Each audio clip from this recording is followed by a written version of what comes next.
புத்தகம் 1ஆம் அதிகாரம் 5ஆம் வசனம். யோசுவா 1ஆம் அதிகாரம் 5ஆம் வசனம்.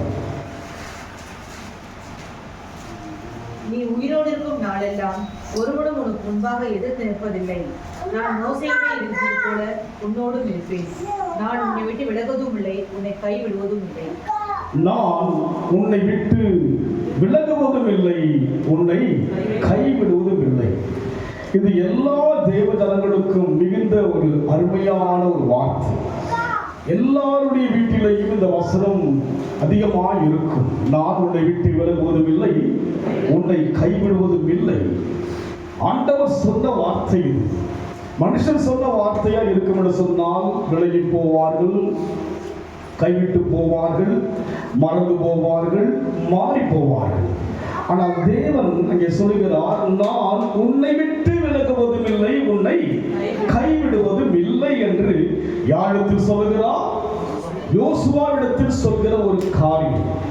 கடந்த நாட்களிலே, கடந்த வாரம் நான் பூந்தமல்லி போயிருந்தேன். இங்கே இன்னொரு சகோதரர்கள் வந்து என்னுடைய செய்தியை கொடுத்தார்கள். அதற்கு முன் வாரத்தில் மோசேயை குறித்து நாம் தியானித்தோம். உன்னை பார்வோனுக்கு தேவனாக்கினேன் என்று நாம் தியானித்தோம் இல்லைங்களா? மோசேக்கு பின்னால் யோசுவாவை தேவன் தெரிந்து கொள்கிறார். இந்த யோசுவா யார்? இந்த யோசுவாவுடைய காரியங்களை நாம் அறிந்து கொள்ளும்படியாக எடுத்து நாம் வாசிப்போம். என்னாகமும் 11ஆம் அதிகாரம் 21ஆம் வசனம். என்னாகமும் 11ஆம் அதிகாரம் 21ஆம் வசனம். அதற்கு மோசே, என்னோடு இருக்கிற காலாட்கள் 6 லட்சம் பேரிலே யோசுவாவை தேவன் தெரிந்து கொண்டார். அதிகமான பேர்கள் இருந்தார்கள். இங்கே சொல்லப்பட்டது எத்தனை சென்றார்கள்? 1000ல் ஒருவன் அல்ல. யோசுவா யாரில் ஒருவன்? லட்சத்தில் ஒருவன். நீங்களும் நான் அப்படியாகத்தான் எவ்வளோ மக்களை விட்டு விட்டு கர்த்தர் உங்களை தெரிந்திருக்கிறார். 6 லட்சம் பேர் காலாட்கள் இருக்கிறார்கள். அதை படிக்க அந்த அதிகாரத்தில் அதற்கு முன் வசனம் வாசிங்க. அது உங்கள் மூக்காலில் புறப்பட்டு உங்களுக்கு தெரிட்டும் போக மட்டும் புசிப்பீர்கள். உங்களுக்குள்ள இருக்கிற கர்த்தரை அசட்டை பண்ணி நாங்கள் ஏன் எகிப்திலிருந்து புறப்பட்டு அசட்டை பண்ணுகிற மக்களாய் இருந்தார்கள். 6 லட்சம் மக்களும் எப்படி இருந்தார்கள்? இன்றைக்கு கூட தேவஜனங்கள் எப்படி இருக்கிறாங்க? அசட்டை பண்ணுகிற மக்களாக இருக்கிறோம். தேவனை குறித்ததான ஒரு கருத்து இல்லை, தேவனை குறித்ததான ஒரு கவனம் இல்லை. இத்தனை 6 லட்சம் மக்கள் இருந்த போதிலும் கூட அதிலே யாரை தேவன் தெரிந்து கொள்கிறார்? யோசுவாவை தெரிந்து கொள்கிறார். யோசுவாவை தெரிந்து கொண்டு என்ன சொல்லுகிறார்? நான் உன்னை விட்டு. தேவன் நம்மோடு இருப்பதை விட சிறந்த ஒரு வாழ்க்கை கிடையாது. 6 லட்சம் பேர் யோசுவாவை போல பலமுள்ளவர்கள் இருந்திருக்கலாம். ஆனால் அவர்களிலே யோசுவாவை தேவன் தெரிந்து கொண்டார். என்ன சொல்லுகிறார்? நான் மோசையோடு இருந்தது போலவே உன்னோடு இருப்பேன். மோசை மீதும் ஆசை, மோசைக்கு பின்னால் வருகிற யோசுவா மீதும் தேவனுக்கு ஆசை. நான் உன்னை விட்டு விலக மாட்டேன், நான் உன்னை கைவிட மாட்டேன் என்று சொன்னால் உண்மையாய் உன்னை எனக்கென்று நியமித்துக் கொண்டேன். வசனத்துடைய கருத்துகள் தெரியாதபடிக்கு அசட்டை பண்ணுகிறோம். தேவன் நம்மை அசட்டை பண்ணுகிறவர் அல்ல. கடந்த வாரம் உங்களுக்கு சிஎம் உடைய ஒரு முனையாளர் வந்ததுங்களா? வாங்குறீங்களா? எல்லாரும் வாங்கியிருக்கோம். தமிழ்நாட்டில் தான் அநேக ஜனங்கள் எனக்கு ஒயிட் கார்டு, அதுக்கு எனக்கு வெள்ளை கார்டு, எனக்கு ஒயிட் கார்டு இப்படி சொல்லிச்சுன்னா ஒயிட் கார்டில் மாற்றவே இல்லையா? இல்லை, மாற்றல, இப்படியே தான் இருக்கு. ஆனால் ஸ்டாலின் ஐயா கொடுப்பதற்கு முன்பாகவே ஒரு வீட்டுக்கு போவார். அவங்க ஒரு ஏழ்மையான குழு, ரொம்ப வசதி, ஒரு மிடில் அவங்க யாரும் ஓகே. ஆனால் தேவனுக்கு பயப்படுகிற ஒரு குடும்பம்.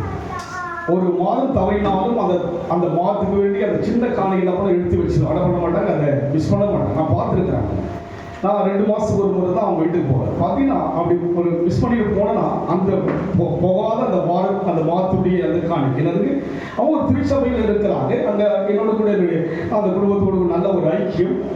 அநேக அவருடைய குடும்பத்துடைய காரியங்களுக்கு நான் அழைப்பார்கள். போயிட்டு பார்க்குறேன். அந்த நவம்பரில் போகல, டிசம்பரில் போகிறேன், ஜனவரியில் போகிறேன், காலரெலாம் கொண்டு போகிறேன். போன பிற்பாடு அவங்க 2 மாதம் தான் கொடுக்கணும். கொடுக்குறேன். ஏன்னா டிசம்பரில் போகல, எப்போ போயிருக்கேன் நான்? ஜனவரிக்கு போயிருக்கேன். அப்போ 2 மாதம் தான் கொடுக்கணும். அவங்க பார்த்தீங்கன்னா வீட்டில் வந்து பார்க்குறேன், ஸ்டாலின் கொடுப்பதற்கும்பாகவே எனக்கு தேவன் கொடுத்து விட்டான். அவங்க மாத்திரம் 3 இடத்துல போகிற 3 இடத்துல இருந்து அதே தொகையை ஆண்டவர் எவ்வளவு கவனித்து பார்க்கிறார் நம்மை. ஆனால் 6 லட்சம் மக்களும் எப்படி இருக்கிறார்கள்? அசட்டை பண்ணுகிறார். இன்றைக்கு தேவ ஜனங்கள் என்று சொல்கிற நாம் எப்படி இருக்கிறோம்? அசட்டை பண்ணுகிற மக்களாக இருக்கிறோம். எப்படி நம்மோடு இருப்பார்? யோசுவா பேர்பட்டவன் அல்ல. அவனை குறித்து அதே அதிகாரம் 29 வாசிங்க. நீ எனக்காக வைராக்கியம் காண்பிக்கிறாயே. வைராக்கியம். ஒன்று அசட்டை பண்ணாதவன், இரண்டாவது வைராக்கியம் இருக்கணும். கர்த்தருக்காக வாழ வேண்டும் என்கிற வைராக்கியம் இருக்கணும். கர்த்தருக்குள்ளாய் பிள்ளை நடத்த வேண்டும் என்கிற வைராக்கியம் இருக்கணும் நமக்குள்ளாக. வைராக்கியம் இல்லாவிட்டால் தேவன் நம்மை முழுமையாய் தெரிந்து கொள்ள முடியாது. தெரிந்து கொண்ட தேவன் நம்மை விட்டு விலகுவதும் இல்லை, கைவிடாமல் இருக்கிற இந்த அனுபவத்துக்குள் வருவதற்கு கிறிஸ்தவம் என்பது ஒரு அனுபவமான ஒரு பாதை. இது மதம் அல்ல. அதுக்கு ஜெபிக்கிறோம், ஜெபத்தை கேட்கிற அப்படி அல்ல. 6 லட்சம் மக்கள் இருக்கிறார்கள். ஆனால் அதில் யாரை தான் தேவன் தெரிந்து கொண்டார்? மோசையை போல ஆசாரியனாகிய ஆரோனுடைய பிள்ளைகள் இருக்கிறார்கள். ஆனால் அவரெல்லாம் விட்டுவிட்டு, மீதியாவுடைய உறவுகள் இருக்கலாம், அவரெல்லாம் விட்டுவிட்டு தேவன் யாரை தெரிந்து கொண்டார்? அசட்டை பண்ணாத யோசுவாவையும் வைராக்கியம் கொண்ட யோசுவாவையும் தான் தேவன் தெரிந்து கொண்டார். தேவன் தெரிந்து கொள்வதிலே ஒரு அர்த்தம் இருக்கிறது. தேவன் நம்ம கடந்த நாட்களில் பார்த்து இழிவானவைகளையும் அற்பமானவைகளையும் தேவன் தெரிந்து கொள்கிறார். வெளித்தோட்டத்தில் இழிவாய் இருக்கலாம், வெளித்தோட்டத்தில் அற்பமாய் இருக்கலாம். உள் தோட்டத்துக்குள்ளே எப்படி இருக்க வேண்டும்? உள்ளான மனுஷன் உள்ளதான் பார்க்கிறான். வெளியில அற்பமா இருக்கலாம், வெளியில அருவருப்பா இருக்கலாம், வெளியில இப்படிமா இருக்கலாம். உள்ள என்ன இருக்கு? உள்ள என்ன இருக்கு? உள் மனம் என்ன சொல்கிறது? பரலோக குடிமகன் தான் மறுரூபமாகி மணவாளன் இயேசுவை இதயமெல்லாம் ஏங்குதையா, என்னாலும் நம்பினதிலே மீண்டும் இதயம் இதயத்தை தான் கர்த்தர் பார்க்கிறார். இதயத்துடைய அனுபவங்கள் தான் உங்களுடைய செயலில் காண்பிக்க முடியும். உங்கள் இதயத்துக்குள் எவ்வளவாக தேவன் இருக்கிறாரோ அவ்வளவாக தான் தேவனை நம்மால் பிரதிபலிக்க முடியும். அதை மீறி எக்ஸ்ட்ரா பண்ண நம்மால் செய்ய முடியாது. உங்கள் மனதிலே தேவன் எந்த அளவு இருக்கிறாரோ அந்த அளவுக்கு தான் அவர் எடுத்து பயன்படுத்த முடியும். யோசுவாவுக்குள்ளாக அசட்டைத்தனம் இல்லை. 6 லட்சம் காலாட்கள் எப்படி இருக்கிறார்கள்? அசட்டை பண்ணுகிறார்கள். அற்புதங்களை கண்டவர்கள். எதை கண்டவர்கள்? செங்கடல் 2ஆய் பிளப்பதை கண்டவர்கள். வெட்டாந்தி நடப்போது நடந்து வந்தவர்கள் தான் அவர்கள். அப்படி இருந்தும் கூட, அற்புதங்களை கண்ட போதிலும் கூட எப்படி இருக்கிறார்கள் அவர்கள்? அசட்டை பண்ணுகிற மக்களாய் இருக்கிறார்கள். வைராக்கியம் இல்லாதவர்களாய் இருக்கிறார்கள். இன்றைக்கு நம் வாழ்க்கை எப்படி இருக்கிறது? அவர்னா ஒரு அசட்டை. யாருங்க அவரு? இதாவல்லவா, நான் வெறும் களிமண் அல்லவா? அவரை விட எனக்கு என்ன அசட்டை? அசட்டையின் அனுபவம் என்ன? ஏனோ தானோ என்று வருவதுதான் அந்த அசட்டையின் அனுபவம். ஏதோ ஒரு வந்து போறோம். அதுக்கு அந்த அசட்டையினுடைய அனுபவம் என்ன? ஏதோ வரும், அதுக்கு எதுக்கோ வரும், போறோம், அதுக்கு ஏதோ வரும், அதுதான் அசட்டை. இல்லைங்க, நான் வரல, அது இல்லைங்க, வருகிறோம், ஆனால் எதற்கோ வருகிறோம், எதற்கோ போகிறோம். அந்த ஜனங்கள் மறுபடியும் வாசிங்க, படிங்க. யாத்திராகமம் 11 வாசிங்க, 21 வாசிங்க. ஒரு மாதம் வரைக்கும் புசிப்பீர்கள். படிக்குமா? ஒரு மாதம் வரைக்கும் புசிப்பீர்கள். அது உங்கள் மூக்காலே புறப்பட்டு உங்களுக்கு தெளிட்டும் போக மட்டும் புசிப்பீர்கள். உங்களுக்குள்ளே இருக்கிற கர்த்தரை அசட்டை பண்ணி, நாங்கள் ஏன் எகிப்திலிருந்து புறப்பட்டோம் என்று அவருக்கு முன்பாக அழாதீர்கள் என்று சொல் என்றார். அதற்கு மோசே, என்னோடு இருக்கிற காலாட்கள் 6 லட்சம் பேர் ஒரு மாதம் முழுவதும் புசிக்கும்படி அவர்களுக்கு இறைச்சி கொடுப்பேன். தேவன் நினைத்தா கொலஸ்ட்ரால் வரவளுக்கு கொடுத்துருவார். எப்படி கொடுப்பாருங்க? கொழுப்பு கொடுக்கிறவளுக்கு கொடுத்துருவார். தேவன் கொடுக்க நினைச்சாருன்னா வாந்தி படவளுக்கு கொடுத்துருவார். என்ன பண்ணுவாருங்க? எப்படி இருக்கிறாரு படியுமா அவருடையது? அதற்கு மோசே என்னோடு இருக்கிற காலாட்கள் இல்ல அது 3 வசனமா? ஒரு மாதம் புசிக்கும்படி அவர்களுக்கு இறைச்சி கொடுப்பேன் என்று சொன்னீரே.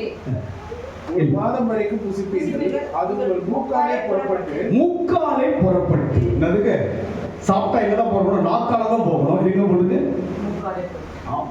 அதாவது அது அனுபவம் நீங்க ரொம்ப நீங்க ஸ்ட்ராங்கா சாப்பிட்ட மூக்கில் நதுங்க அந்த எண்ணெய் தான் வரும். பொறைய நதுங்க ஃபுல்லா இங்க ஏறிச்சுனா வரங்க எங்க வரும்? அந்த லெவலுக்கு தேவன் ஆசீர்வதிக்க முடியும். ஆனால் அசட்டை பண்ணுகிற மக்களா இருக்கிறார்கள். அதிசயத்தை காணப்படுவேன்னு சொல்றாரு. என்ன அதிசயம் காணப்படுறோமோ? அசட்டை. ஒரு மாதத்துக்குள் என்ன இருக்குங்க? எங்க ஜனங்களாம் காணும்? அசட்டை. ஆண்டவருடைய ஜனங்களை இருக்கிறோம், அசட்டை பண்ணுகிற மக்களாய் இருக்கிறோம். அவர் நினைத்தால் ஒரு மாதம் அல்ல 40 வருஷம் பண்ணவங்க புசித்தார். அதுக்கு ஆமா 40 வருஷம். எத்தனை வருஷங்க? ஒரு பிள்ளைய ஒரு 23 வயசுக்கு மேல பண்ணுங்க எப்படியாவது ஒரு பிள்ளை பண்ண கை பிடிச்சி கொடுத்து ஓட்டி என்ன பண்ணவங்கெல்லாம் பண்ணுங்க முடிச்சிடணும். எதுக்கு தொந்தரவு வச்சுக்கிட்டு காலகாலம் பண்ணோம்? ஒரு கல்யாணம் பண்ணி என்ன பண்ணோம்? விட்டுருணும். 25 வருஷம் தான் ஒரு தாய் தகப்பனுடைய அந்த அன்பு தெரியுது. நதுங்க முழுநிலாவை மாறுவதில்லை, தேய்ப்பறை நம்மளுங்க. ஆனால் 40 வருஷம் திவிட்டு போகத்தக்கதாய் அவளை போஷித்தார். ஆனால் அவளுக்கு என்ன கிடையாதுங்க? அசட்டையான எண்ணம், தேவனை தேடுகிற வைராக்கியம் இல்லை. இன்றைக்கு நம் வாழ்க்கையை அசட்டையை விட்டு அகன்று வருவோம். இந்த வருஷம் இப்படிதான் வாழும். அவன் சொல்லுங்க, இப்படிதான். இதுதான் தேவனுடைய சட்டம், திருச்சபையில் ஒழுங்கு. இப்படிதான் முழுசா வரலாம் வராதீங்க. வந்து அறகுறையா உட்காந்துட்டு போறதெல்லாம் வேண்டாம். சொல்லிடுங்க யாரை அசட்டை பண்ணுகிறோம் என்ன எனக்கு இல்லைங்க. அதுக்காக தான் யோசிக்கிறேன். எதை செய்தாலும் யாருக்கு செய்யறீங்க நீங்க? நான் எனக்காது. உங்கள் ஆராதனை யாருக்கு? தேவனுக்கு. உங்கள் துதிகள் யாருக்கு? தேவனுக்கு. உங்களுடைய காணிக்கை யாருக்கு? எனக்கு. யாருக்குங்க? எனக்கு தான். என்னதுங்க? மற்றதான் யாருக்கு கொடுக்குறீங்க? தேவனுக்கு கொடுக்குறீங்க. ஆனா காணிக்கை யாருக்கு கொடுக்குறீங்க? எனக்கு தான் கொடுக்குறீங்க. எது கொடுக்குறீங்க நீங்க? எது கொடுக்குறீங்க? ஸ்கூலுக்கு பிள்ளை அனுப்புறீங்க, நல்லா படிக்கணும். படிப்பது என்ன கொடுக்குறீங்க? ஃபீஸ் கொடுக்குறா இல்லைங்களா? கொடுக்குறோம். ஏதோ ஒன்று கொடுக்குறோம் இல்லைங்களா? அது போல இதுங்க ஒரு ஆவிக்குரிய ஒரு வகுப்புக்குள்ள வந்திருக்கிறதுக்கு அதுக்கு ஆவிக்குரிய ஒரு வகுப்புக்குள்ள வந்திருக்கிறீங்க. அதுக்கு வேண்டிய ஃபீஸ் தான் கொடுக்குறீங்க. ஆமென் சொல்லுங்க பார்க்கலாம். நீங்க கொடுப்பது என்னதுக்கு? தேவனை அறிவதற்காக தான் நாம் எல்லாம் கூடுகிற ஒரு சபை, ஒரு ஒழுங்கு. அதனால் இங்கே அப்படியான ஒரு அனுபவத்துக்குள்ளாக யோசுவா இருந்தபடினால் தான் அவர் சொல்கிறார், மோசையோடு எப்படி இருந்தேனோ அது போல உன் கூட இருப்பேன். மோசையோடு நெருங்கி இருந்தார் தேவன். அதே போல் சொல்லுகிறார், உன் கூட நெருங்கி தான் இருப்பேன். அதுங்க நான் நேற்று நின்றும் நான் மோசையோடு எப்படி இருக்கிறவராக இருப்பேன் என்று சொன்னேன். அது போல உன் கூட அப்படிதான் இருப்பேன். காரணம், உனக்குள்ள அந்த அசட்டை இல்லை, உனக்குள்ள அந்த வைராக்கியம் இருக்கிறது. இன்னொரு வசனம் வாசிப்போம். யாத்திராகமும் 17ஆம் அதிகாரம் 9 வாசிப்போம். அப்பொழுது மோசே யோசுவாவை நோக்கி, நீ நமக்காக மனிதரை தெரிந்து கொண்டு அங்க வந்த லட்சக்கணக்கான மக்கள் பாருங்க, சுயத்துக்காகவே வாழ்கிறார்கள். எதற்காக வாழ்கிறார்கள்? சுயத்துக்காகவே, தேவைக்காகவே, எங்களுடைய காரியங்கள் வாய்ப்பதற்காகவே வாழ்கிறார்கள். மோசே தேவனுக்காக வாழ்கிறபடியினாலே மோசே சொல்கிறார் யோசுவை பார்த்து, நீ நமக்காக மனிதரை தெரிந்து கொள், புறப்பட்டு அமலேக்கோடு யுத்தம் பண்ணு. பாருங்கள், நம் வாழ்க்கையிலே ஆவிக்குரிய ஒரு யுத்தம் இருக்குது. எல்லாருக்குங்க யுத்தம் இருக்கிறது. அதுக்கு நீங்க காலையில் எழுந்து சர்ச்சை வருது ஒரு பெரிய யுத்தமா இல்லைங்களா? எப்படி இருக்கு? எழுந்து உடம்பு வந்துட்டீங்களா? நீங்க எழுந்தா பண்ணுங்க, ஏதோ ஒரு சோர்வு, அப்படியே ஒரு என்னதுல ஏதோ ஒரு விதமான ஒரு முழுமையான ஒரு தெளிவில்லாதபடி அப்படியே என்ன பண்ண யாரும் ஃபோர்ஸ் பண்ணி அனுப்புற மாதிரி தான் இருக்கு. யாரும் என்ன பண்ணாங்க, தள்ளி என்ன பண்றாங்க, போ மணி ஆகல, மணி 7 தானே ஆகுது, மணி ஆகல, அதுக்கு 7 தானே ஆகுது, எத்தனை மணிக்கு ஆகாதானே, 8 மணிக்குங்களா, அப்ப 7 தான் ஆகுது, 7 ஆயிடுச்சு, அதுக்கப்புறம் உணர்னா அப்ப எவ்வளவு நம்மளை இழுக்குது பார்த்தீங்களா. அதாவது இங்கே அவர் சொல்லுகிறார், வாசிப்போம். அப்பொழுது மோசே யோசுவாவை நோக்கி, நீ நமக்காக மனிதரை தெரிந்து கொண்டு புறப்பட்டு அமலேக்கோடு யுத்தம் பண்ணு. நாளைக்கு நான் மலை உச்சியில் தேவனுடைய அடுத்த வசனம் வாசிங்க, 11 வாசிங்க ப்ளீஸ்.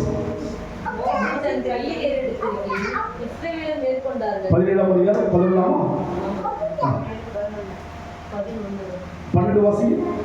மோசேயின் கைகள் அசைந்து போயிற்று. அப்பொழுது அவர்கள் மோசே சொன்னதை கேட்டு யோசுவா தனக்கு மோசே சொன்னபடியே செய்து அதுங்க யுத்தம் பண்ணும்படியாய் சொன்னபடியே செய்தார். சபை சொன்னபடியே, தேவவசனம் சொன்னபடியே என்ன பண்ணணுமோ, ஆறாவது 7னா சொல்லுங்க, 7 தான், அதுதான் நம்முடைய ஆராதனுடைய நேரம். சொன்னபடியே அதுக்கு 7 ல இருந்து 9:30 மணி என்ன பண்ண சொன்னபடியேங்கிறதா. இது யுத்தம் போல இருக்கு. இது ஒரு பெரிய யுத்தமா இருக்கு, நேரத்துக்கு வர்றதுக்கு பெரிய யுத்தமா இருக்கு. என்னென்ன தடை பார்த்தீங்களா உங்களுக்கு, நைட்டே அப்படியே வயிறெல்லாம் கலக்கிற மாதிரி இருக்குது, தலைவலி மாதிரி இருக்குது, தலை சுத்துற மாதிரி இருக்குது, போகலாமா போகக்கூடாது, படுத்துட்டு ஆண்டவரே காலையெல்லாம் போடுறாங்க, எழுந்து எவ்வளோ யுத்தம் வருது யோசிச்சு பாருங்க. குடும்பத்தில் எவ்வளோ யுத்தம் வருது யோசிச்சு பாருங்க. காலையில் நீ குளிக்கிற ஃபர்ஸ்ட், நான் குளிக்கிற ஃபர்ஸ்ட், இதில் ஒரு யுத்தம். எவ்வளவு யுத்தங்கள் வருகிறது. ஆயத்தமே இல்லை நமக்குள்ளாக. ஆயத்தமா இருந்தால் என்ன பண்ண முடியும், நம்ம யுத்தம் என்ன பண்ண முடியும், ஜெயிக்க முடியும். குடும்பத்துக்குள்ள பண்ணாங்க ஜெயிக்க முடியும். என்ன பண்ண சமாதானமா என்ன பண்ண எல்லாத்தையும் முடிச்சுட்டு என்ன பண்ணீங்க, நீ நான் குளிக்கிறது, நான் குளிச்சுட்டு வந்துடுறேன், நீ போனீங்கன்னா அந்த 2 ஹவர் குளிப்படி. இது ஒரு யுத்தம். இது ஒரு அப்படி அல்ல. தேவ ஜனங்கள் வாழ்க்கையில் ஆவிக்குரிய ஒரு யுத்தம் இருக்கிறது. அதை ஜெயிக்க வேண்டும் என்று சொன்னால், அசட்டை பண்ணப்பட்டால் ஜெயிக்க முடியாது, வைராக்கியம் இல்லாவிட்டால் ஜெயிக்க முடியாது. மூன்றாவது, இங்கே சொல்லப்பட்ட வண்ணமாக சொன்னபடியே நம்ம செய்யாவிட்டால் ஜெயிக்க முடியாது. இது யுத்தங்க. நீங்க மற்றதெல்லாம் ஈஸியா ஜெயிச்சு போயிடுவீங்க, இதுல என்ன பண்ண முடியும் உங்களால் ஜெயிக்க? 3வது வாரம் தான் ஜனங்களே காணும். எப்படி யோசிச்சு பாருங்க. 3வது வாரத்துலயும் எவ்வளவு இன்னும் போயிட்டு இருந்தா எப்படி யோசிச்சு பாருங்க. பேசி ஒரு 2 வாரங்கள் போன வாரம் நான் வரல இல்லையா, கண்டினியூ பண்ணாமல் போயிட்டார் இல்லைங்களா, போயிட்டு அவரும் கத்தர் பேசியிருப்பார். பேசினார் இல்லைங்களா, என்ன பேசினாரு, அவர் பேசினார், நீங்க பேசுறதே அவர் பேசினார். நீங்க தான் சொல்லி கொடுத்துருக்கீங்களா, நான் சொல்லி கொடுக்கல. அவரோடும் ஆவியானவர் இருக்கிறார், என்னோடும் ஆவியானவர். தேவ ஜனங்கள் வாழ்க்கையிலே யோசுவாவை பார்த்து சொல்லுகிறார், நான் உன்னை விட்டு விலகுவதும் இல்லை, உன்னை இதை விட பாக்கியம் என்ன. எனக்கு ஒயிட் கார்டு தான், ஆனா எனக்கு கர்த்தர் கைவிடலையே. சொல்லுங்க பார்க்கலாம். அதை நான் அப்பவே யோசிக்கல. கர்த்தர் இருக்கு, அதுக்காக நான் தவறுன்னு சொல்ல. அதுக்கு நம்ம அரசாங்கத்தினுடைய காரியங்கள் நம்முடைய டாக்ஸ் என்ன பண்ண கொடுக்குறாங்க, அவர் ஒன்றும் அவருடைய பணத்தை என்ன பண்ண எடுத்து யாருக்கு நம்மளுடைய பணம் தான் கொடுக்குறார். இந்த பணத்தில் சரியான நேரத்தில் சரியா கொடுத்துருக்கிறார். அதுக்கு சரியான நேரத்தில் சரியா தான் கொடுத்துருக்கிறார் இல்லைங்களா. அப்போ நம்முடைய வாழ்க்கையில் கூட தேவன் 40 வருஷம் கொடுத்தார் அவளுக்கு. எப்படி கொடுத்தாருங்க, மூக்கு வழியா வருகிற அளவுக்கு கொடுத்தான். தெவிட்டுச்சு அவளுக்கு, தெவிட்டு போற அளவுக்கு கொடுத்தான். அதுக்கு யோசிச்சு பாருங்க. நம்ம ஐயா என்ன பண்றா யோசிச்சு பாருங்க. ஏதோ எலெக்ஷன் வருது, என்ன பண்றவரு சொல்லுங்க, அந்த கட்சி எந்த கட்சியா, எந்த கட்சியும் கிடையாது, என்ன கிடையாதுக்கு இயேசுவின் கட்சி. ஆனா போடுறதுலாம் அவர் தான் போடுவோம். ஏன்னா ஒரு கிறிஸ்துவத்துக்கு ஒரு பாதுகாப்பு. அதுக்காக நான் சொல்றேன், என்ன பண்ணாதீங்க, நான் விஜய் யாருமே போடுங்க, அது உங்களுடைய உரிமை. என்னதுங்க, நான் கேட்பது என்ன, சபையினுடைய காரியத்தில் கேட்பதற்கு எனக்கு என்ன இருக்கு, என்ன உங்களுக்கு ரைட்ஸ் இருக்குது, எனக்கு ரைட்ஸ் இருக்குது. நாம சொல்ல பார்க்கலாம். அதனால் நம் வாழ்க்கையிலே இங்கே யோசுவாவை குறித்து அவர் சொல்வதற்கு என்ன காரணம்? 6 லட்சம் மக்கள் இருக்கிறார்கள், அதில் என்ன விசேஷம்? யோசுவா அவன் விசேஷமானவன் தான். நீங்களும் யார் தான்? அதையும் சொல்லுங்க, நல்ல சத்தமா சொல்லுங்களேன். ஆமா, விசேஷமானவர்கள் நீங்க. உங்களை குறித்து விசேஷங்கள் வசனிக்கப்படும், பேசப்படணும். இந்த வருஷம் பேசப்படுமா? என்ன பேசப்படும்? டான் எழுதாட்ட பாத்தியா அப்படின்னு பேசப்படணும். ஆமாம் சொல்லுங்க, எப்படி பேசப்படணும் சொல்லுங்க. இந்த ஆண்டு ஒழுங்கு அதுதான் முதல். என்னதுக்கு கொஞ்சம் தூரமா இருக்கிறீங்க, என்ன சொல்றது புரியல, ஆனா இங்க இருந்து சொல்லும் போது சொல்லிதான் ஆகணும். நான் வெளியே வந்தான பண்ண மாட்டேன், உங்களுக்கு நான் படிச்சிருவேன். ஆனா இங்க என்ன பண்ண முடியாது. அவர் என்ன சொல்கிறாரோ, என் வாயில எதை சொல்கிறாரோ அதுதான்.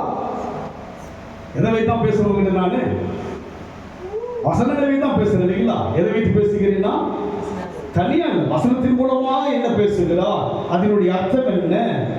அவனுக்குள் வைராக்கியம் இருந்தது. இரண்டாவது அசட்டைத்தனம் இல்லை. என்ன கிடையாது. 6 லட்சம் பேர் எப்படி இருக்கிறாங்க, அவரால் கொடுக்க முடியுமா? அதிசயத்தை காண பண்ணுவாரா?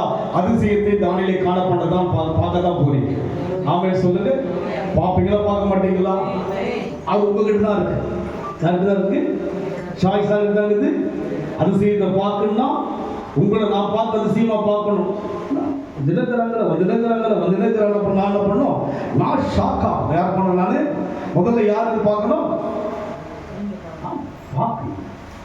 அதனால் நம் வாழ்க்கையிலே கர்த்தருடைய நோக்கத்தை தெரிந்து கொள்ளும்படியாக 11 வசனவாசிங்களா?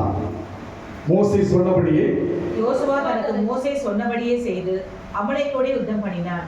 மோசேயும் ஆரோனும் ஊர் என்பவனும் மலை உச்சியில் ஏறினார்கள். பாருங்க, இங்க பார்த்தீங்கன்னா மோசே சொன்னபடியே யுத்தம் பண்ணுகிறான். அப்போ இது ஒரு யுத்தமான ஒரு காரியம். கர்த்தரை ஆராதிக்க வருகிறவங்களுக்குள்ள பல யுத்தங்கள் வரதான் செய்யும். வசனம் சொன்னபடியே வாழ ஆரம்பிக்கும் போது அபிலேக்கு என்ன பண்ணணுமா? மேற்கொள்ள முடியும்.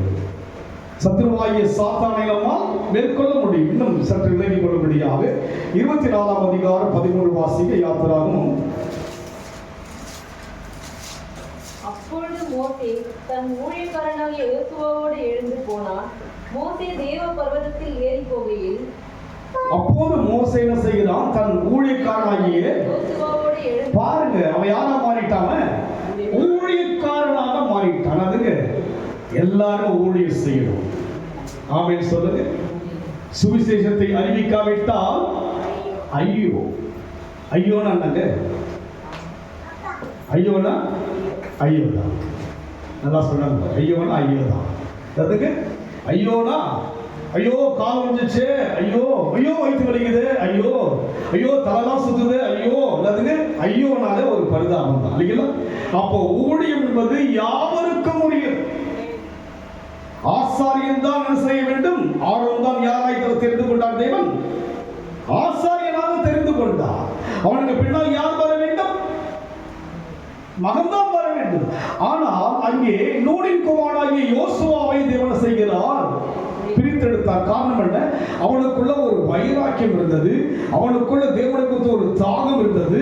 அசட்டை என்கிற மனமில்லை, ஆண்டவருக்காக எழுத வேண்டும் என்கிற ஆவல் இருந்தபடியினாலே மோசே யாராக அழைத்தான்? அவனை ஊழியக்காரனாக, தேவனுடைய மனுஷனாக நாம் மாறுபடியாகத்தான் அழைக்கப்பட்டது. இங்க இருக்கிற ஒவ்வொருவருக்கும் ஒரு விதமான ஊழியம் இருக்கு. உங்களை கொண்டுதான் ஜனங்களை தேவன் சந்திக்க விரும்புகிறார். அதனால் வாசிப்போம். அப்பொழுது மோசே தன் ஊழியக்காரனாகிய யோசுவாவோடு எழுந்து போனான். மோசே தேவ பர்வதத்தில் ஏறி போகையில் அவன் மூப்பரை நோக்கி, நாங்கள் உங்களிடத்தில் திரும்பி வர மட்டும் நீங்கள் இங்கே எங்களுக்காக காத்திருங்கள். ஆரோனும் ஊரும் உங்களிடத்தில் இருக்கிறார்கள். ஒருவனுக்கும் யாதொரு காரியம் உண்டானால் அவன் அவர்களிடத்தில் போகலாம் என்றான். மோசே மலையின் மேல் ஏறின போது ஒரு மேகம் மலையை கொஞ்சம் மூடிற்று. 33:11 வாசிங்க ப்ளீஸ்.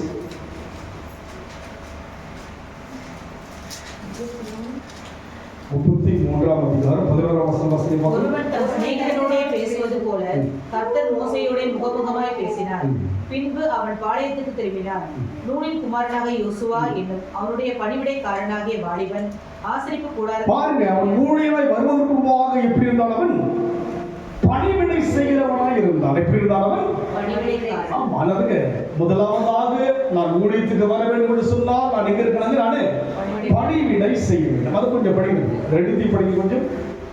யாத்திராகமம் 24:13 + 33:11 வாசிங்க.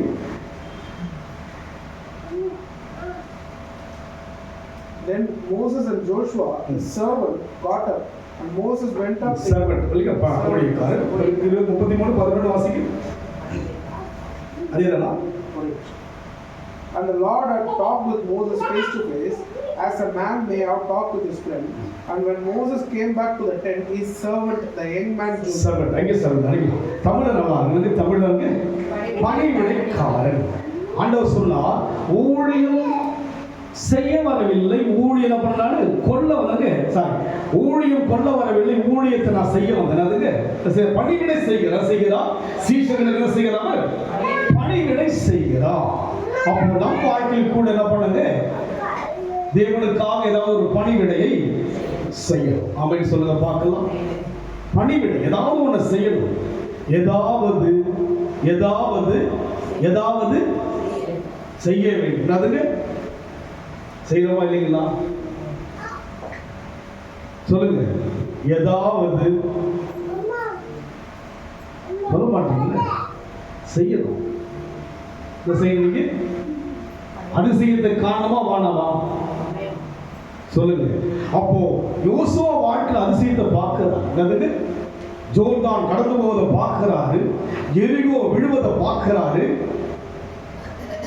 தன்னோடு கூட வந்த லட்சக்கணக்கான மக்களுக்கு என்ன செய்கிறார்? தேசத்தை பங்கிட்டு கொடுக்கின்ற அளவுக்கு மகிமையான காரியங்களை தேவன் செய்கிறார். காரணம் என்ன?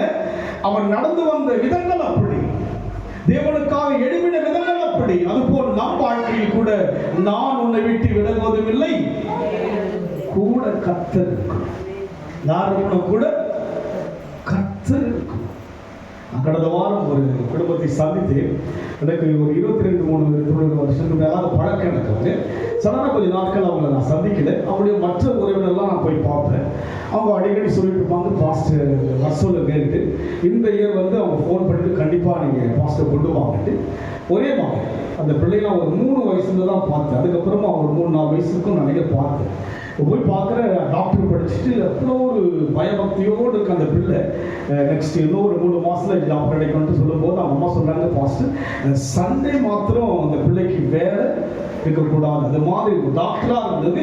டாக்டர் லெவலில் வேலை செய்ய போது டாக்டராக என்ன பண்ண முடியாது, வேலை சண்டே கிடைக்கிறதுக்கு. ஆனால் சொல்கிறாங்க என்ன பண்ணுறவங்க, அதுதான் எனக்கு அச்சமாக இருக்கு. ஏன்னா சபையில் வந்து அந்த பிள்ளை வந்து டிரான்ஸ்லேஷன் பண்ணுது என்னுடைய பாஸ்ட்டுக்கு, கீபோர்டு வாசிக்கிற பாஸ்ட்டுக்கு. அவ்வளோ ஒரு பணிவு. நான் ஒரு 4 வயசில் பார்த்துட்டு இன்றைக்கி அந்த பிள்ளைய பார்க்குற அவ்வளோ ஒரு பணிவு. அந்த பைபிள் பார்த்தா நான் எப்படி நான் யோசிக்கணும், அது போல அவங்க அந்த பைபிள் மேலே அவங்க ஒரு மரியாதையை வைத்துக் கொண்டிருக்கிறாங்க. ஒரு பார்த்து அந்த வீட்டுக்குள்ள நல்ல ஒரு அருமையான ஒரு வீடை கட்டியிருக்காங்க. அந்த வீட்டுக்கு நான் போனேன். அவருடைய கணவர்லாம் வந்து அந்த நாட்களில் வந்து என்னை அவ்வளோ நேசிப்பார். நான் பெங்களூர் ஊழியத்தை முடிச்சு என்ன பண்ணேன்னா என்னை கொண்டு வந்து பஸ் ஸ்டாப்பில் போகலாம், என்னை சாந்திநகரில் வந்து என்ன பண்ணுவாருங்க, என்னை லாஸ்ட்டாக அவர் தான் விட்டு போவார். நைட்டு 12 மணி நேரம் என்னை விட்டு போவார். அவ்வளோ ஒரு தேவனுக்கு பயந்த குடும்பம். இந்த பிள்ளையை பார்க்கும்போது காட்சி அவ்வளோ ஒரு தேவ பயத்தோடு கூட அந்த பிள்ளை வைராக்கி. அந்த தாய் ஒரு வைராக்கியமாக சொல்லுங்க, என் பிள்ளைக்கு ஞாத்திகளாக பண்ணக்கூடாதுங்க, வேலை இருக்கக்கூடாது, அதுதான் முக்கியம். இந்த நாளை வீணடிக்கவே வைராக்கி. இன்றைக்கு இந்த நாளை வந்து ரொம்ப அசட்டை இல்லைங்களா? இந்த நாளை யாரெல்லாம் அசட்டை பண்றோமோ அவருடைய தேவன் அசட்டை பண்ணுவார்.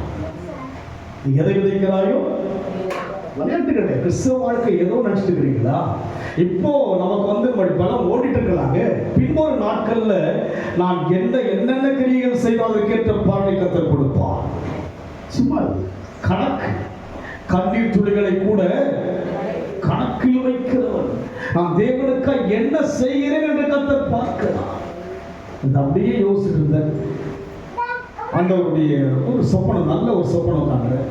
இன்னும் புதிய பாட்டெல்லாம் இது பண்ணணுன்ட்டு ஆண்டவர் விரும்புகிறார். வயதானாலும் நம்ம எடுத்து பயன்படுத்த விரும்புகிறார் கர்த்தர். வைராக்கியம் இருந்தால்தான் தேவனுக்காக சகோதரியுடைய கடவுள் ஓடிட்டே இருக்கிறீங்களா, ஓடிக்கிட்டு தான் இருக்கணும் கர்த்தருக்காக. அவன் நாமத்துக்காக வைராக்கியத்தோடு வாழ வேண்டும். இன்னைக்கு மற்ற உறவுக்கு அதுக்கு இதுக்கு பொங்கல் இல்லாத ஒரு இது அதுக்கு நம்ம ஆட்கள் கூட ஹாப்பி பொங்கல் என்ன பண்றாங்க அனுப்புறாங்க. நீங்க யாரும் அனுப்புறதுக்கு அதெல்லாம் யாரும் அனுப்பவே அந்நிய தெய்வத்தின கொண்டாடுறது வாயினா தாவி சொல்லுறாங்க. வைராக்கியம் நடந்துட்டு என்ன இருக்கணும், நமக்குள்ளாக வைராக்கியம் இருக்கணும். வைராக்கியம் இல்லாம எல்லாத்துக்கும் வளைஞ்சி போற வாழ்க்கை என்பது யோசுவாவுக்கு இருந்திருந்தால் ஆண்டவர் சொல்லியிருக்க மாட்டார், நான் உன்னை விட்டு விலகுவதும் இல்லை கைவிட. யோசுவா மூலமாக சூரியனை இருக்க வைத்தார்கள். சந்திரன் என்ன பண்ணாருங்க, ஒரு மனிதன் சொல் கேட்டு சந்திரன் நின்றது. தெரியுங்களா? நான் பார்த்தீங்கன்னா மண்டே வரலாம் பயங்கர குளிர் இல்லைங்களாங்க, பயங்கரமான குளிர். நான் மண்டே அன்னைக்கு என்ன பண்ணிட்டேன், சண்டே முடிச்சுட்டு வந்தேன். இப்போ டயர்டாக இருந்தேன். அப்புறம் இப்போ டயர்டாக இருக்கிறீங்க, நாளைக்கு போகாதீங்கன்ட்டு ட்ரெயினுக்கு புக் பண்ணிட்டேன். நான் சரிட்டு நான் பண்ணிவிட்டு அப்படியே இருந்துட்டேன். நான் கேன்சல் பண்ணிவிட்டேன். மண்டே அப்படி இருந்துட்டேன். அடுத்த நாளும் இருக்கும் அப்படின்னு நினச்சிக்கும். நைட்டு ஒரு டிவியில் ஒரு தேவனை அறியாதவர் பார்த்தீங்கன்னா அந்த கடவுளை குறித்து பெருசாக பேசுகிறார். அவர் சொல்கிறாரு, ஒரு ஒரு மனுஷனுக்குள்ள கடவுள் இருந்தால்னா இயற்கை என்ன பண்ண முடியும், மேற்கொண்டு போக முடியும் அப்படின்னு சொல்லிட்டு ஒரு குறிப்பிட்ட அந்த கடவுளை பார்க்க என்ன பண்ணுங்கன்னா, அதாவது ஒரு 4 நாட்கள் நம்ம ரோடில் என்ன பண்ணணும், இருக்கிற வீட்டில் என்ன பண்ணுமா, கையெதில் போனோமா, என்ன பண்ணுமா, கையெதில் போன பிச்சை எடுத்துட்டு என்ன பண்ணுமோ 4 நாள் இருக்கிற ஊரில் என்ன பண்ணுமோ அந்த ஊருக்கு போயிட்டு அங்கே ஒரு 5 நாள் நம்ம அந்த கடவுளை என்கிட்ட சொல்கிறாரு. நான் யோசிச்சுட்டு இருக்கிறேன், நம்ம நான் இயற்கை பயந்துன்னா கூட குழுவுக்கு நடிக்கிட்டு இருக்கிறேன்ட்டு அதெல்லாம் யோசனை படுத்துட்டு காலைல 3 மணிக்கு நான் பண்ணிட்டு எழுந்துட்டேன். என்ன பண்ணிட்டேன், 3 மணிக்கு டிக்கெட்டும் புக் பண்ண முடியல, ரொம்ப இதுவாக இருந்ததுனால எடுக்க முடியல. முன்னெல்லாம் பார்த்தீங்கன்னா நான் அண்டர்ஸ்டாண்டே போயிட்டு நான் அப்போல்லாம் ஒரு 10 வருஷம் முன்னெல்லாம் பார்த்தீங்கன்னா ஸ்பீடாக போயிடுவேன். நான் போயிட்டு ட்ரெயின் வரும்போது ஏறிடுவேன், இருந்தால் மட்டும் போயிடுற மாதிரி. டிக்கெட் புக் பண்ணவே முடியலனால சரிட்டு காலைல 3 மணிக்கெல்லாம் எழுந்துட்டு போய் கதவு திறந்து பார்த்தா குளிரே இல்லை, பனியுடைய சீட்டுன்னு பயந்துட்டு அதுக்கப்புறம் மடமன் ரெடி ஆகிட்டு பிள்ளைங்களும் தெரியாது நான் தண்ணி போட்டு குளிச்சுட்டு அதுக்கப்புறம் எழுப்பினேன். போயிட்டு பார்த்தீங்கன்னா அதுக்கு கத்தர் பார்த்தீங்கன்னா ட்ரெயினில் சீட்டை கிடச்சினாலுங்க போயிட்டு ஊழியத்தை முடித்து கொண்டு அங்கே அப்படி ஒன்றும் குளிர் எனக்கு தெரியவே இல்லை. என்னதுக்கு அதுக்குள்ளே ஒரு சிஸ்டம் நாங்கள் எப்படி இருந்தால் ஐயோ காதில் பஞ்சு அடிச்சுட்டு வாங்க, ஜர்க்கின் போட்டுருவாங்க, இதெல்லாம் சொன்னாங்க. என்ன பண்ணாங்க, அங்கே போய் பார்க்குறேன் இதை விட ஒன்றுமே. நாம் தேவனுக்கென்று வைராக்கியமாக இருந்தால் இயற்கையை கூட ஆள முடியும். அவர் சொல்றாரு, ஒரு ஜாதி வளர்கின்ற ஒரு அந்த மனிதர் சொல்கிறார், காரியெல்லாம் பேசிட்டு வரார். அந்த பேச்சுகள்லாம் பார்க்கும்போது ஒரு மறைமுகமாக ஒரு ஒளியை குறித்து பேசுகிறார். அந்த ஒளி யாருக்கு விளங்கிக் கொள்ள முடியல. அதனால் நம் வாழ்க்கையிலே வைராக்கியம் அவசியம். அதுக்கு வைராக்கியம் இல்லாம எல்லாத்துக்கும் வளைஞ்சி போற மாதிரி வாழ்க்கை இருந்தா அவர் என்னை விட்டு, அவர் சொன்ன வளமாய் நான் உன்னை விட்டு விலகுவதும் இல்லை. தேவன் இருந்தால் தான் கடைசி வரைக்கும் ஓட முடியும். என் சுயத்தால் ஓட முடியும், என்ன பண்ண முடியாது. ஓட்டத்தை முடித்தே இது முதல் எனக்காக இடம் வைக்கப்பட்டிருக்கிறது, போராடி முடிக்கணும். கிறிஸ்துவ வாழ்க்கை என்ன வாழ்க்கை? போராட்டம். யுத்தத்துக்கு என்று முதலாவதாக மோசே யோசுவை அனுப்புகிறார். மோசே சொன்னபடியே போகிறார். அதோடு மாத்திரமல்ல அவருடைய காரியங்களை பார்க்கும். 33:11 வாசிப்போம் மறுபடியும். ஒருவன் தன் சிநேகிதனோடு பேசுவது போல கர்த்தர் மோசேயோடு முகமுகமாய் பேசினார். அடுத்த வசனம். மோசே கர்த்தரை நோக்கி, தேவரீர் இந்த ஜனங்களை அழைத்துக் கொண்டு போ என்று சொல்லி, ஆகிலும் இன்னொருவரை அனுப்புவேன் என்பதை எனக்கு நீர் அறிவிக்கவில்லை என்றாலும், உன்னை பேர் சொல்லி அழைத்து அறிந்திருக்கிறேன் என்றும் என் கண்களில் உனக்கு கிருபை கிடைத்தது என்றும் தேவரே சொன்னதுண்டே.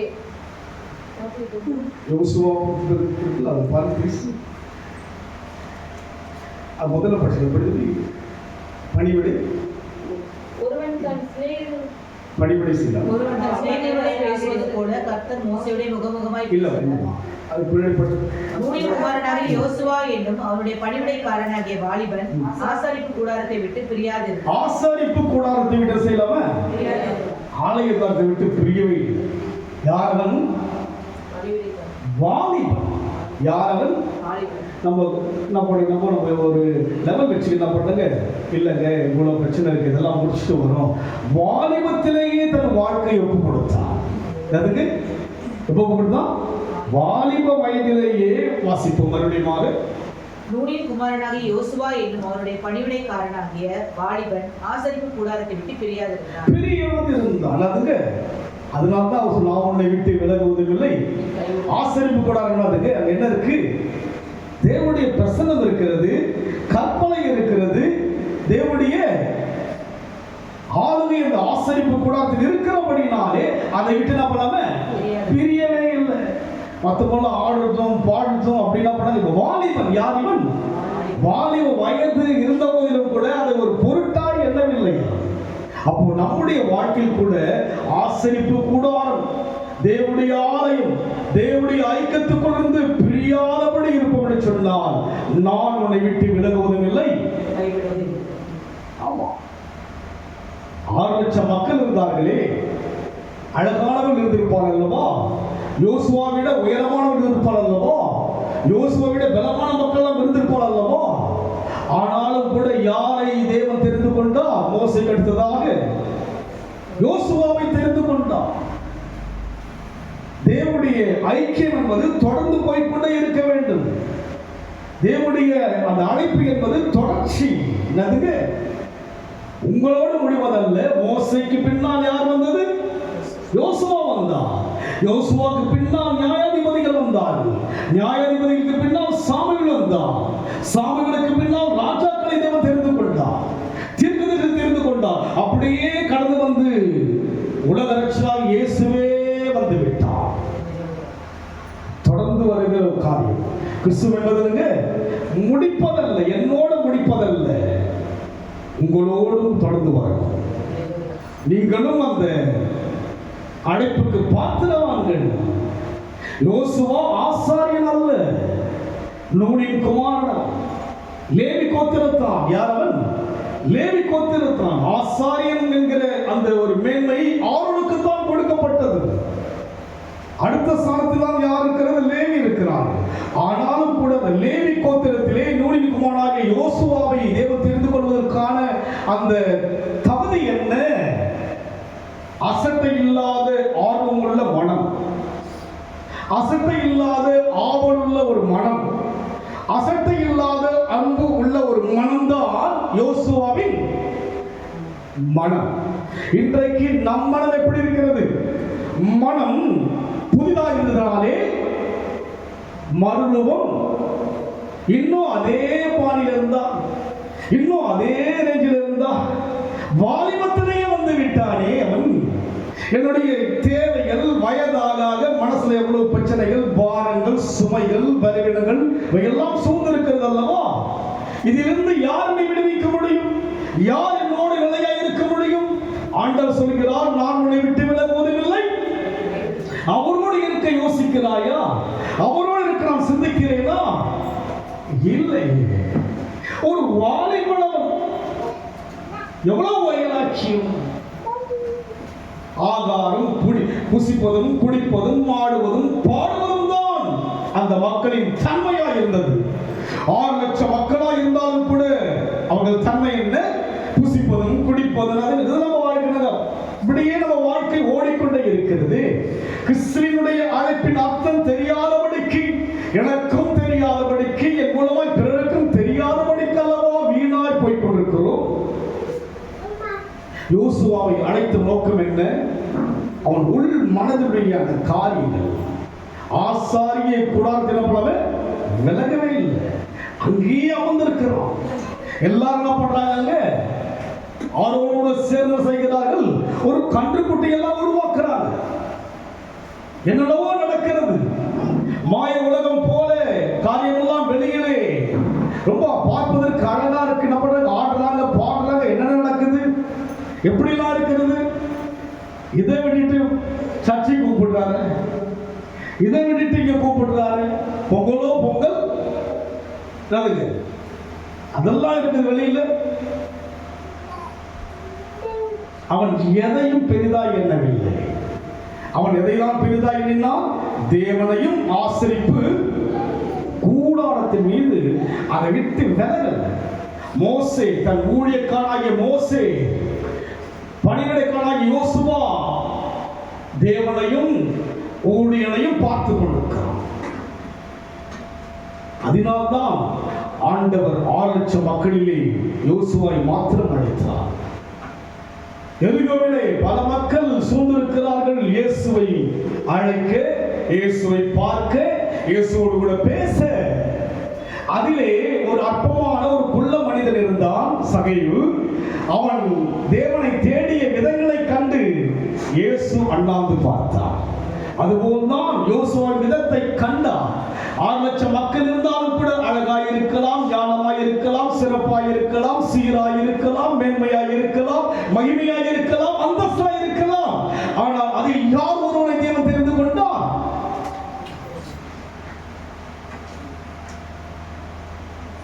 அப்படி உணர்ந்து இருக்கிற மாதிரி இருக்கீங்களா? யோசுவாவை தெரிந்து கொண்டார். இன்றைக்கு யாரை தெரிந்து கொள்ள விரும்புகிறார்? அதையாவது சொல்லுங்க. உன்னை உன்னை உன்னை தானே பேசிட்டு இப்போ இந்த ஆண்டு முழு அப்படிதான் நடக்கிறாங்க. யாரை? உன்னை தான். உன் குடும்பத்தில் அதுவே வாயடங்க மாத்து. அந்த கதையே வேண்டாம், அந்த கதையே போகாதீங்க. குடும்பத்துக்குள்ள யாரா இருந்தாலும் இங்க வந்தீங்கன்னா யார்கிட்ட பேசுகிறா? என்னதான் பத்தி பேசுறா? இந்த ஆண்டு முழுமை யாருடன் பேச போகிறா? நீங்க சரியானா எல்லாம் சரியா? ஆமென் சொல்லுங்க. நான் சரியாகாம எதுவும் சரியாகாது. ஆமென் சொல்லுங்க பார்க்கலாம். உங்க வாய் சரியா இருந்தா, நம் நடக்கை சரியா இருந்தா, நம்முடைய வாழ்க்கை சரியா இருந்தா அவங்க சரியா இருப்பாங்க. நம்ம அவங்களே சொல்லி சொல்லி சொல்லி எத்தனை வருஷம் ஓடிக்கிட்டு இருக்குதுப்போ? என்ன அழைப்பு! எப்பேற்பட தெரிந்து கொள்ளுதல்! ஆசரிப்பு கூடாரத்துக்குள் வருவதே ஒரு ஆசீர்வாதங்க. தேவனை துதிப்பதே ஒரு பெரிய வாக்கியம். ஆமென் சொல்லுங்க. உங்கள் நாவினால், உங்கள் மனதினால் தேவனை துதிக்கிறீங்களா? இதை விட பெரிய பாக்கியம் ஒன்றும் கிடையாது. மனுஷன் உலகம் முழுவதையும் ஆதாயப்படுத்திக் கொண்டாலும் தன் சொந்த ஜீவனை நஷ்டப்படுத்தினால் என்ன லாபம்? பவுல் சொல்லுகிறார், தேவனுக்காக குப்பை என்றும் நஷ்டம் என்றும் எண்ணுகிறேன். இது எனக்கு மேன்மை அல்ல.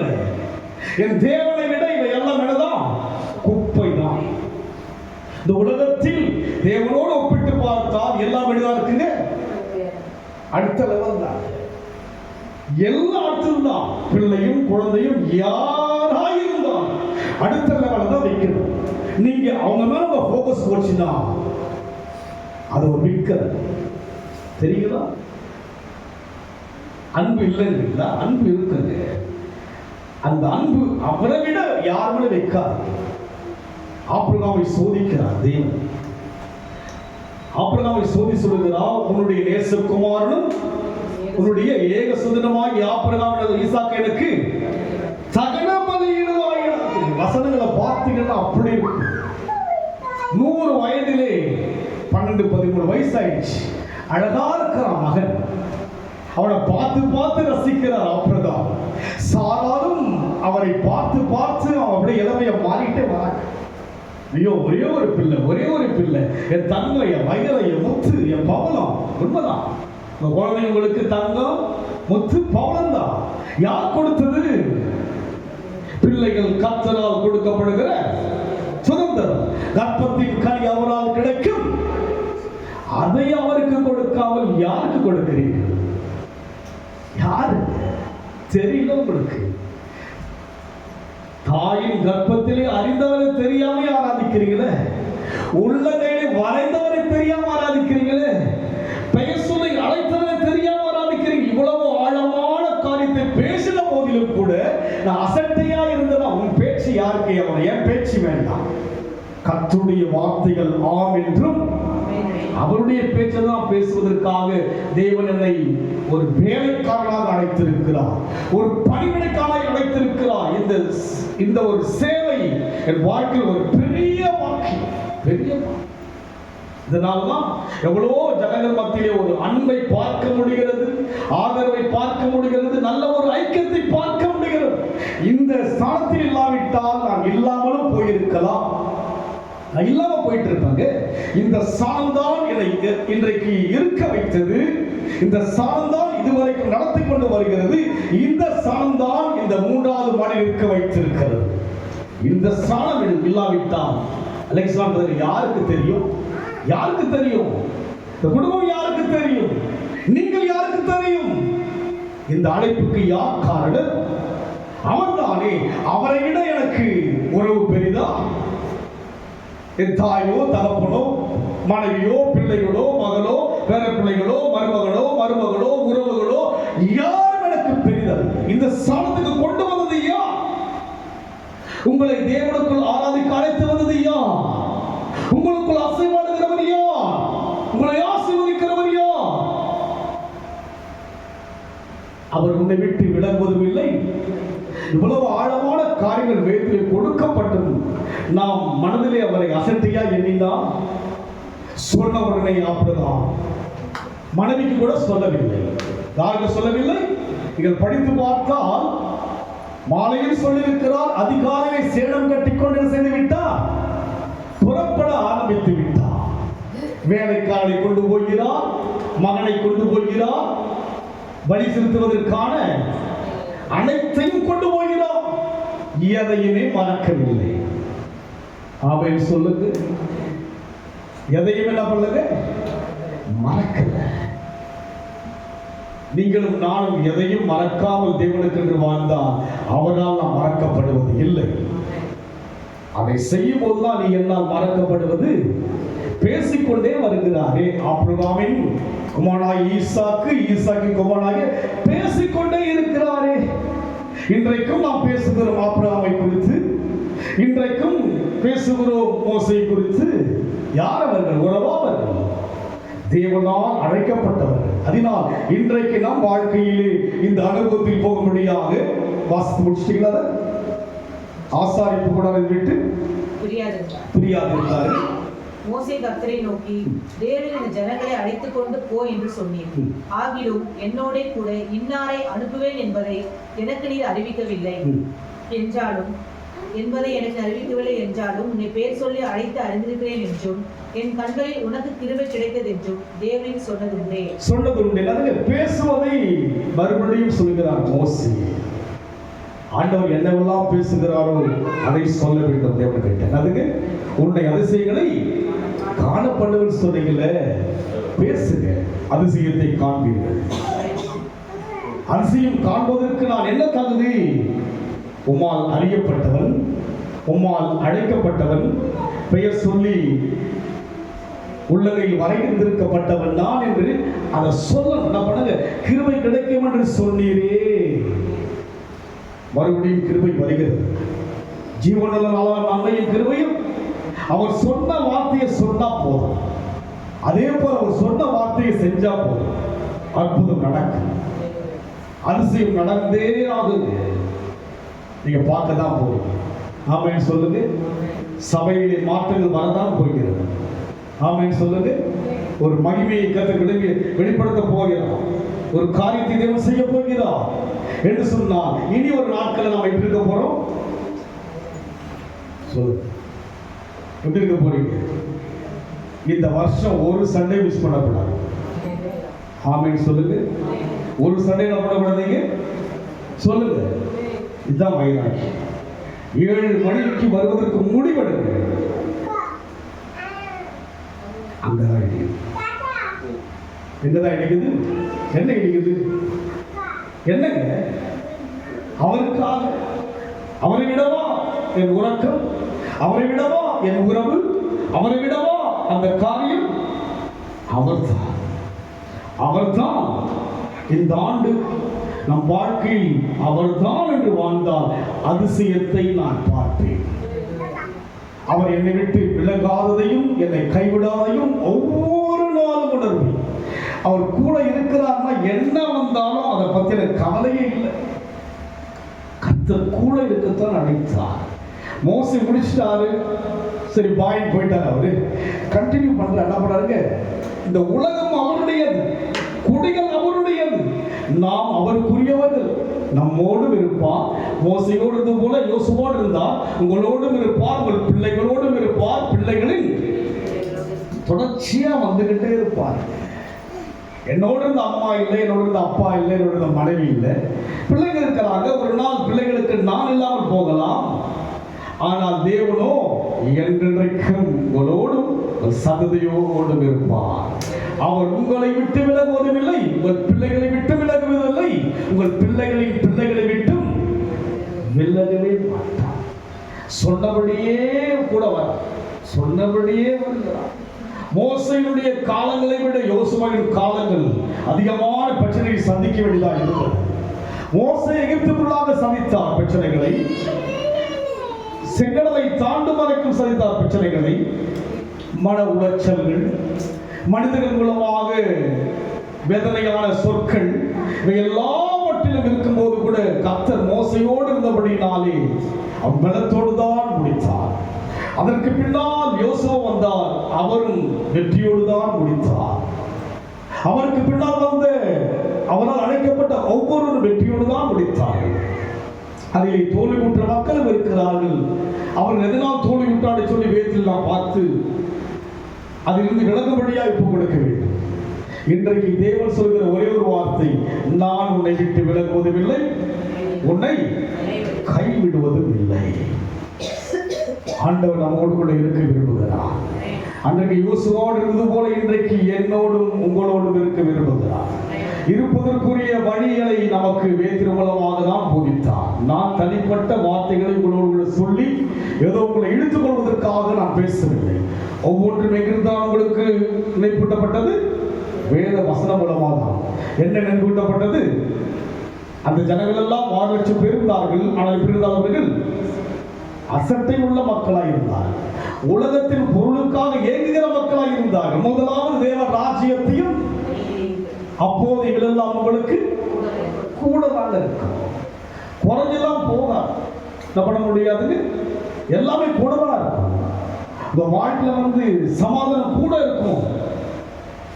என் தனிப்பட்ட முறையில் என் மனசுக்கு சமாதானம் இருந்துகிட்டு இருக்கு. என்னுடைய சமாதானம் என்ன பண்ண முடியும் யாராலையும்? நான் எனக்குள்ள உருவாக்கிக்குவேன். அதை எழுந்து போக நான் விரும்பவே மாட்டேன். எனக்குள்ள அதை உருவாக்குவதற்கான வழி என்னவென்று வேதம் எனக்கு போதித்திருக்கிறது. என் சந்தோஷத்தை இழக்க மாட்டேன் என்றால் என்னை விட்டு விலகாத ஒரு தேவன் இருக்கிறார். என்னை கைவிடாத தேவன் இருக்கிறார். என் குறைகளை மன்னித்து குற்றங்களை மன்னித்து என்னை தயவாய் நடத்தி கொண்டு போகிற தயவுள்ள தேவன் இருக்கிறார். அவரோடு இணைஞ்சிட்டா போதும். யோசுவா என்ன பண்ணல, அதுக்கப்புறம் விலகி போகவே இல்லை. ஒவ்வொரு முறையும் யாரை தான் பார்க்கிறான்? தேவனை தான் பார்க்கிறான். மோசை எப்படி பார்த்து கொண்டு வந்தார் அதுபோல் யோசுவா செய்கிறான், தேவனையே பார்க்கிறான், தேவனுடைய சத்தத்தையே கேட்கிறான். யோர்தான் வெள்ளம் பிரவாகித்து ஓடுகிறது, என்ன செய்வது என்று யோசிக்கிறான். மோசையாவது தன்னுடைய கரத்தை நீட்டினான். யோசுவா இங்கே சொல்கிறதை பார்க்கும்போது யோசுவா புத்தகம் 6ஆம் அதிகாரம்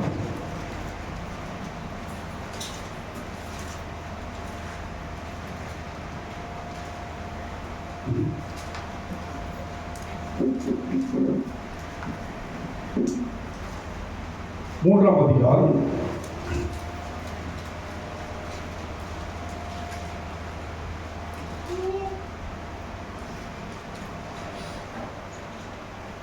10 வாசிங்க. பின்பு யோசுவா, ஜீவனுள்ள தேவன் உங்கள் நடுவே இருக்கிறார் என்பதையும், அவர் கானானியரையும் ஏத்தியரையும் ஏவியரையும் பெரிசியரையும் கிர்காசியரையும் எமோரியரையும் எபூசியரையும் உங்களுக்கு முன்பாக துரத்தி விடுவார் என்பதையும் நீங்கள் அறிந்து கொள்வதற்கு அடையாளம் நசுகிறார். இந்த ஆண்டு உங்கள் வாழ்க்கையில் அடையாளங்களை காண்பிப்பார். கர்த்தர் கூட இருப்பதற்கான அடையாளங்களை இங்கே பார்ப்பீங்க. கர்த்தர் யாருங்கிற அடையாளத்தை உங்களுக்கு காண்பிக்க விரும்புகிறார். என்ன அடையாளம் என்று சொன்னால், அங்கே வாசிக்கின்ற போது